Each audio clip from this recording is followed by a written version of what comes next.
Can I get a Zinger Box? Just a regular, thanks. I'll get a Pepsi Max, thanks. Anything else? No, it's fine. What are these for? Sometimes customers get hired. Oh, really? Oh, that's unfortunate. Yeah. A few days ago, I had an interesting comment under my video about KFC gravy. Subscriber DJ Lakesy posited an interesting theory. He said that KFCs in poorer areas are actually a bit better than KFCs in richer areas because the teenagers that work in these poorer areas are more motivated to do a good job. The theory being that the teenagers that work at the KFCs in richer areas always have mum and dad to fall back on. It's an interesting theory and I think it's one worth testing out. So I made my way to a KFC in one of Southeast Queensland's richest areas and then to a KFC in one of Southeast Queensland's poorest areas. Along the way, I saw some interesting sights, ate some delicious fried chicken, and I even saw an abandoned KFC. Spoiler alert, it was a little bit sad. Anyway, were there any comparable differences between the richest KFC and the poorest KFC? Let's investigate.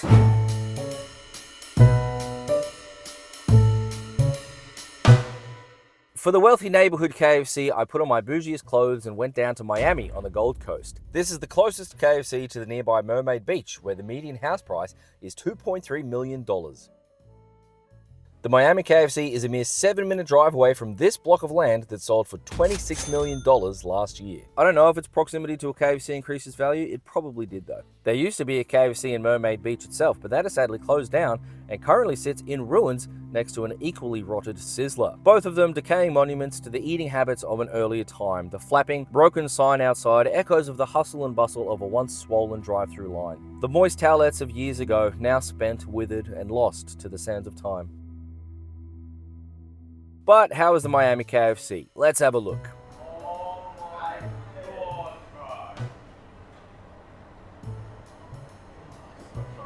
All good. Can I get a Zinger Box, please? Sweet. Oh yeah, awesome. Awesome. Thank you very much for that, everyone. The servers was friendly and attentive, and I received my order very quickly. A Zinger Box with gravy instead of the mashed potatoes and a piece of hot and spicy instead of the hot and crispy was fairly typical for KFC. It was nowhere near the best KFC I've ever had, but it was perfectly serviceable with regulation portions cooked to the manual and served hot. I would give this meal a 3 out of 5, which is pretty good for KFC. This KFC had only been open for an hour and it seems to have been cleaned fairly recently. There was, however, some maintenance issues that needed addressing. The toilets, which required a code to enter, were a bit worn and there was an egregious piece of graffiti in the men's cubicle. But it was otherwise unremarkable. The store itself was fairly quiet, but there were some menacing youths on bicycles in the outdoor seating area. No sooner had they left when another group of menacing youths on bicycles arrived. I think they take it in shifts. There was also a lime bike helmet perched on the bin. Perhaps this is some sort of code for youths on bicycles. I did note that the bikes were pretty fancy, so I think it goes to show that even well-off teenagers are not above being obnoxious at fast food restaurants. The theory posits that the fast food workers at a fancy area don't do their jobs as good as their counterparts in less well-off areas. I gotta say, on this particular occasion, the theory is looking shaky. Anyway, on to the next KFC.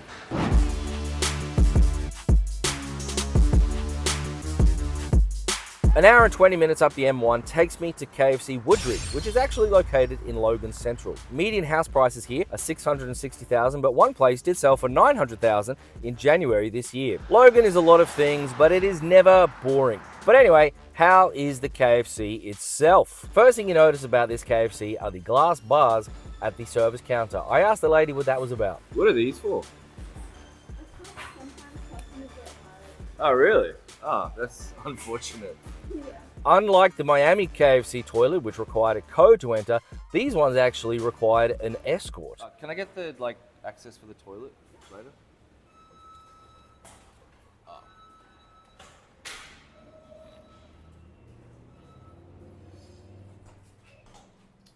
Cool, thank you. Cheers. Wow. Yes, I did actually leave my camera unattended in the Woodridge KFC for over 2 minutes, and I'm happy to report that my camera and bag did not get stolen. Thumbs up. Otherwise, the store is fairly clean and did seem to be running quite well. Again, the order was slightly convoluted and there was a little bit of confusion at the counter. Entirely my fault. You were fine with the 2 boneless? Yeah, no, sorry. Can I change that to 1 piece of hot and spicy? Sweet. Sorry. Can I change the potatoes and gravy to just a gravy? Cool. I'm very happy to report that my order was accurate. Again, a Zinger Box with a hot and spicy piece instead of the hot and crispy, and a gravy instead of the mashed potato. I have to say, if I am being really, really picky, the chips did taste a little bit undercooked. They did have just a little hint of raw potato flavor. The gravy was a little bit more peppery than normal, which is good. The meat on the burger, again, was perhaps just like 1 minute undercooked. Should have been kept in for maybe 1 more minute. But again, that is very, very nitpicky. The chicken itself was very juicy, very crispy on the outside. It was just as good as any other KFC hot and spicy I've had in the past. So another good job. So how does the poorer KFC compare to the richer KFC? To be honest, I gotta say the food itself was pretty similar, pretty much identical. I could really not fault either. If I had to be extremely nitpicky, maybe the Woodridge KFC was just a fraction of a percentage not as good as the KFC at the Miami. But that's a very minor point. I think they are 99% consistent there. The service, again, I gotta say, both places were incredibly friendly, incredibly patient. The person working at the Woodridge store even led me to the toilet herself, which I thought was very kind of her, pretty friendly, pretty genuine. But the guy at the Miami store, he was also pretty cool. He did let me choose which piece of chicken I wanted. You know what piece you wanted? What's not the drumstick, the... Yeah, breast, that'll do. Sweet.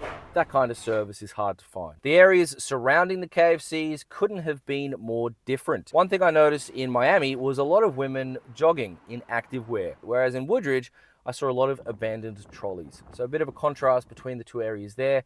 But within the KFC, they were pretty similar. So it suggests that wherever you go in Australia, or maybe even around the world, no matter your surroundings, the inside of the KFC is always welcoming and is ready to serve you pretty much the same fried chicken wherever you are.